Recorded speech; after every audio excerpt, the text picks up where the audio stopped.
বিসমিল্লাহির রহমানির রহিম। দেশপ্রেমিক বাংলাদেশি, দেশে বিদেশে যে যেখানে আছেন, আসসালামু আলাইকুম। একটি দুর্বল ও অত্যাচারিত জাতি কি করে একতার মাধ্যমে বিজয় ছিনিয়ে আনতে পারে তা আমরা দেখেছি গত 4 এবং 5ই আগস্ট। আবার সেই একই জাতি সামান্য সুবিধা পেয়ে, বিপদ থেকে বেঁচে, যার যার স্বার্থে একে অপরের বিরুদ্ধে গিয়ে আবার বাংলাদেশের স্বাধীনতা এবং সার্বভৌমত্বকে ভয়ঙ্কর হুমকির মুখে ফেলতে পারে তা আমরা এখন দেখছি। যখন এই সরকারের দুর্বলতা, ছাত্রদের মাঝখানে ভাঙন, ক্ষমতার ভাগাভাগি, রাজনৈতিক দলের মাঝখানে একে অপরে কামড়াকামড়ি, ভুল বোঝাবুঝি চলছে, তখনই আবার অজিত দোভালের মতো বিশ্ব শয়তানরা বাংলাদেশের স্বাধীনতা, সার্বভৌমত্ব আবার কেড়ে নিতে এই অজিত দোভালের পরিচালনায় ও প্রযোজনায় চলছে বিভিন্ন রকম ষড়যন্ত্র। বাংলাদেশের ভেতরে থাকা মির্জাফর, রায়বল্লভ এদেরকে ব্যবহার করে কি করে বাংলাদেশের স্বাধীনতাকে ধ্বংস করতে উঠে পড়ে লেগেছে, সেই দিক থেকে কিন্তু সকল রাজনৈতিক দল এবং সরকারের দৃষ্টি ইতিমধ্যে সরিয়ে ফেলা হয়েছে। আমরা শুরুতেই একটা ক্লিপ দেখি। আজকে অনেকে সীমান্তে দুজন হিন্দু মারা গিয়েছে, এজন্য মায়া দরদ দেখাচ্ছে, ইন্ডিয়ার বিরুদ্ধে স্লোগান দিচ্ছে। তো আমি বলতে চাই, তারা কেন সীমান্তে গিয়েছে আগে ওইটা খুঁজে নিন। তারা কেন বিএসএফ এর গুলিতে মরতে দিয়েছে, কারণ এখানে বেঁচে থাকা তাদের জন্য একটা জীবন মৃত্যুর প্রহসন ছাড়ার কিছুই নয়। 1/11 যে সরকার ছিল তা ছিল ভারত সমর্থিত সরকার, তাই কিন্তু সেই সময় হিন্দুদের এইসব সমাবেশ দেখা যায়নি। তার পরবর্তীতে এই গত 15-16 বছর ভারতীয় এবং আওয়ামী সন্ত্রাসের সরকারের সময় এত হিন্দু সম্পত্তি দখল করা হলো, এত হিন্দু হত্যা করা হলো, এবং তার নিকৃষ্ট উদাহরণ হচ্ছে বিশ্বজিৎ হত্যা। সারা দুনিয়ার সামনে ভিডিওর মাধ্যমে সাক্ষী প্রমাণ সহকারে সেই বিশ্বজিৎকে কুপিয়ে হত্যা করা হলো, এবং বিশ্বজিৎকে যারা হত্যা করলো তাদেরকে এই আওয়ামী সরকার ছেড়ে দিল। তখনও কিন্তু বাংলাদেশে হিন্দুদের কোনো সমাবেশ বা প্রতিবাদ আমরা কখনোই শুনি নাই, কোনো সমাবেশ দেখি নাই। এর মানে কি? বর্তমানে যেসব তথাকথিত হিন্দু নেতারা এইসব সমাবেশ করছে, তারা বাংলাদেশের বিরুদ্ধে দেশদ্রোহিতা করছে। তারা বাংলাদেশের খাচ্ছে, বাংলাদেশে থাকছে, বাংলাদেশের সকল সুবিধা নিচ্ছে, কিন্তু ভারতের দালালি করছে ওই অজিত দোভালদের ষড়যন্ত্র করে। এবং বাকি যারা হিন্দু সাধারণ জনগণ জড়ো হয়েছে, তারা না বুঝেই জড়ো হয়েছে। তার স্পষ্ট উদাহরণ দিয়ে দিলাম। এইসব আন্দোলন, এইসব প্রতিবাদ, গত 16 বছর সকল অন্যায়ের বিরুদ্ধে তখন আপনারা কোথায় ছিলেন? আমাদের তাহলে এখন করণীয় কি? স্পষ্ট করণীয় আমাদের গোয়েন্দা বিভাগ সকল, এনএসআই, ডিজিএফআই, পুলিশের ডিবি, অ্যান্টি টেরোরিজম যারাই আছে বাংলাদেশের, তাদেরকে কাউন্টার ইন্টেলিজেন্স নামতে হবে। তাদেরকে সকল সামর্থ্য নিয়ে মাঠে নামতে হবে এইসব খুঁজে বের করতে, যে কারা এই ষড়যন্ত্রের নেতৃত্ব দিচ্ছে, তাদের উদ্দেশ্য কী, তাদেরকে জিজ্ঞাসাবাদ করা হোক এবং তা স্পষ্ট জনতার সামনে প্রকাশ করা হোক। দ্বিতীয়ত, আমরা এই এনজিওস একাডেমি, উপদেষ্টা সরকারের দুর্বলতা যত দিন যাচ্ছে তত দৃশ্যমান হচ্ছে।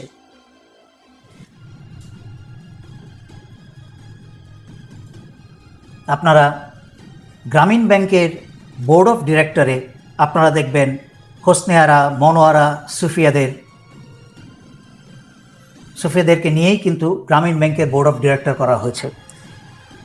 একইভাবে গ্রামীণ ব্যাংকের আদলে এই উপদেষ্টা মণ্ডলীয় গঠন করা হয়েছে, যার মাঝখানে ডক্টর মোহাম্মদ ইউনূস ছাড়া এবং ডক্টর সালেউদ্দিন ছাড়া আমি কোনো যোগ্য ব্যক্তি দেখতে পাচ্ছি না।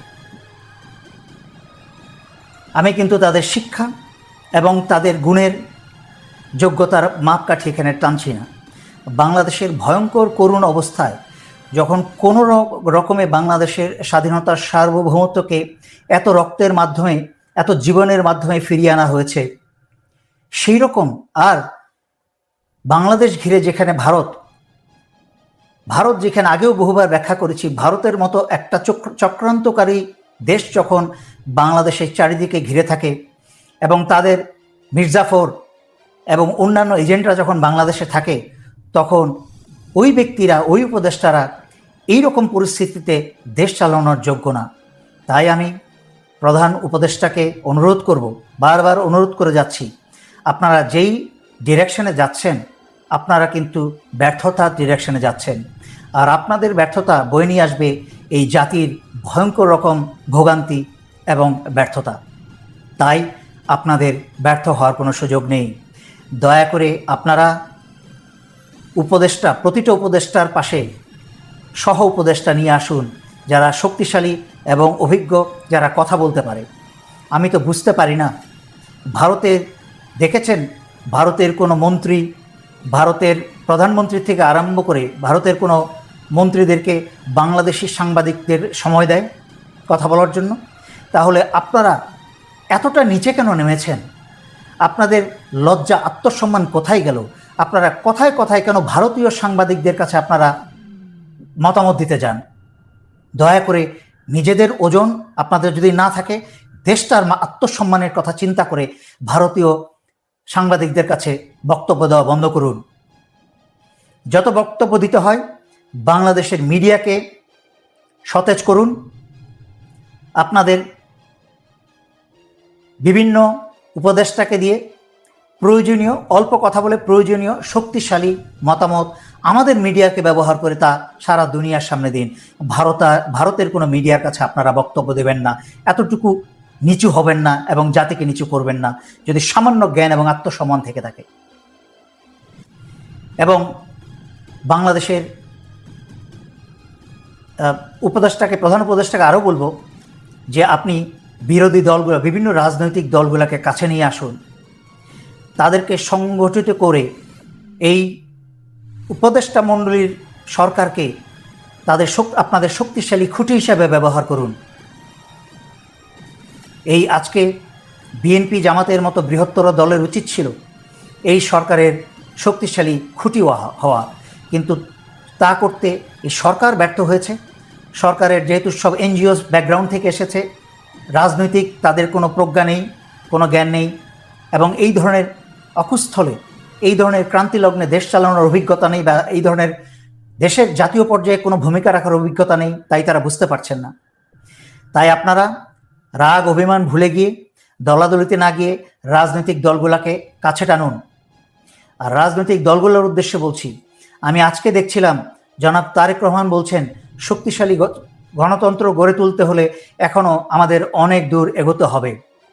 আমি জনাব তারেক রহমানকে বলবো, আপনাদের অযোগ্যতায়, বিএনপির অযোগ্যতা এবং দুর্বলতায় স্বৈরাচারী শেখ হাসিনা 15 বছর ক্ষমতায় বসেছিল।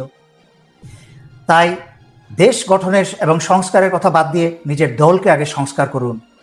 আপনার দলের মির্জাফর সমস্ত বেঈমানগুলাকে এবং ভারতের যেসব দালাল আছে তাদেরকে বিদায় করুন। এর আগেও অনেকবার বলেছি, আমার কথা বিএনপির অনেক লোক শুনছে, আশা করি আপনার কানেও পৌঁছাবে।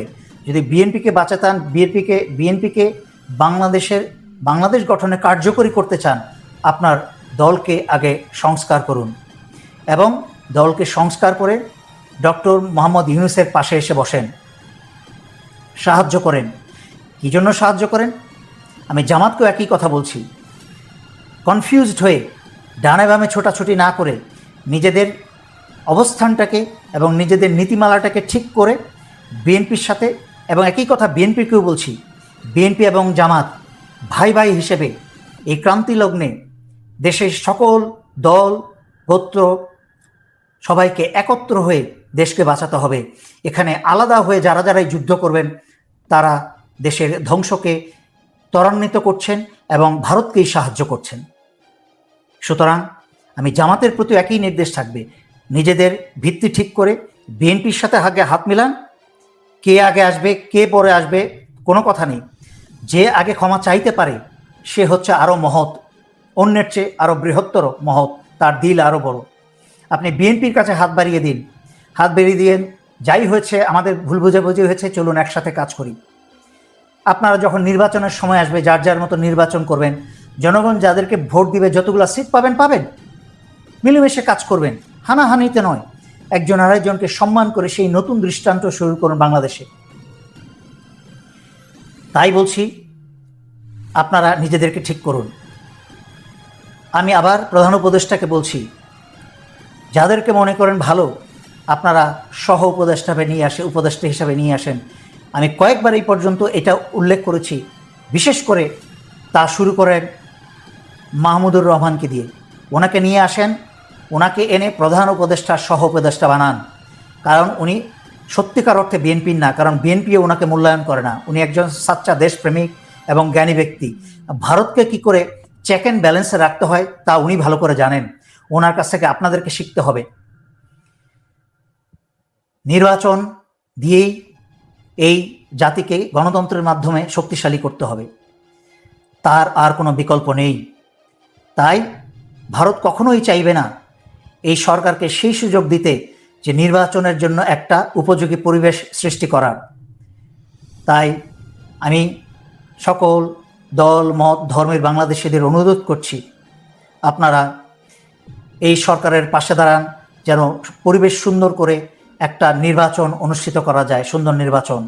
আবারও বলছি বিএনপি জামাতকে, আপনারা সরকারকে সহযোগিতা করেন। আর কারণ ভারত চাইছে আপনাদের মাঝখানে ঝগড়া লাগাতে, আপনাদেরকে দূরে সরিয়ে রাখতে। ভারতের উদ্দেশ্যকে সফল হতে দেবেন না। আমি উপদেষ্টা মণ্ডলীকে বলছি, আপনাদের সহ উপদেষ্টা হিসাবে রাজনৈতিক শক্তিশালী দেশপ্রেমিক ব্যক্তিবর্গদেরকে নিয়ে আসেন। ওই আওয়ামী মির্জাফর এবং ভারতীয় মির্জাফরদেরকে কাছে আনবেন না। এই বলে আমি জাতির এই বিপদ ক্রান্তিকাল থেকে দ্রুত মুক্তির আশা করে আমি এখানেই শেষ করছি। ধন্যবাদ। আসসালামু আলাইকুম।